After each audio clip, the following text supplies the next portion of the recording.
Welcome back to another episode of MotoGP Mac, and today we're going to talk about Yamaha and the upgrades that they brought through the tests. Now, Yamaha was always known as being soft on its tyres, nimble through the corners, and good enough down the straights. But in recent years, a lot has changed, and especially with their competitors, like Ducati and Honda, they were always good down the straight but crap in the corners. Now they're fairly good in the corners, so it's putting Yamaha under an awful lot of pressure.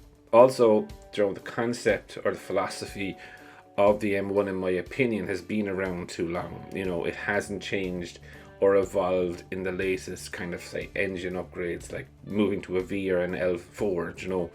It just generates the power much better. It gives them a much crisper power band.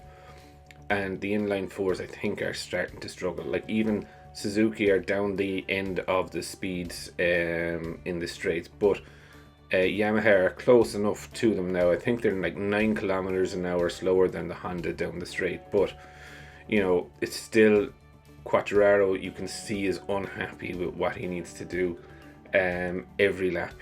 He can put in one fast lap, but being very ultra consistent on it, he's going to struggle with the race pace, and he's openly said that. So I do think Yamaha are in very much trouble in keeping him, but I do think also Yamaha are in trouble overall with all their riders. So this is when I was looking at the test, I was very surprised to see, and one of the first things that I saw was the extension onto the front nose, kind of like Aprilia have, kind of a platypus nose, and I'm sure that will put an awful lot of more weight on the front and stop the wheeling, but I don't think the wheeling is the problem. And putting more aerodynamic devices onto the front of it, well, that really doesn't make sense to me if you're struggling for pace down the straight. So that's why I thought, when I saw it originally with one of the test riders, I was like, is this just a joke, or is this just something that they wanted to try? But it became much more serious when Franco and Quartararo were consistently using it in Mendelinka. Also, you'll see here they're using a second wing as well on the side of the fairing. It's very hard to see it on the actual factory bikes.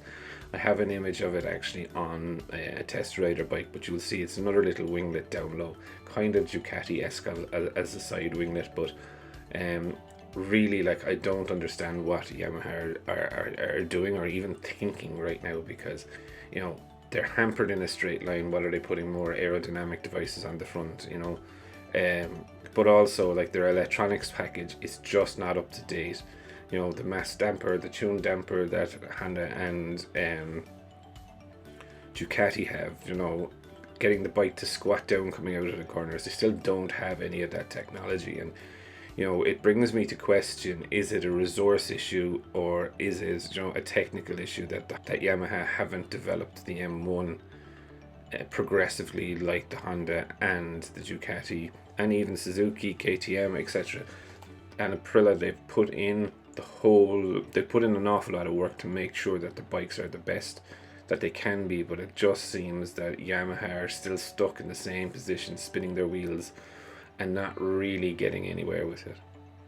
And as I said, I am a fan of Yamaha. Now, I'm a fan of all bikes on racing, but Yamaha is close to my heart in where, as I ride Yamaha, but I will call a spade a spade. The bike is not up to standard.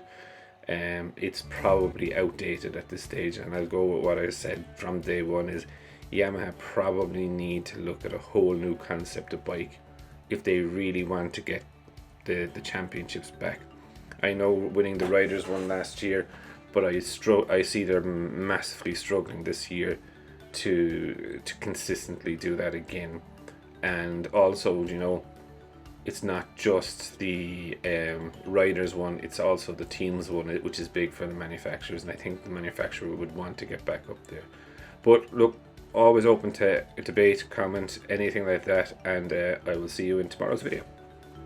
I just want to take a minute to also thank you for watching my videos and the support that you've shown so far.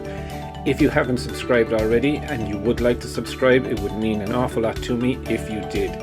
I'm starting this channel realistically so that we can all enjoy MotoGP together, with the aim of streaming a live video when the GP races are on.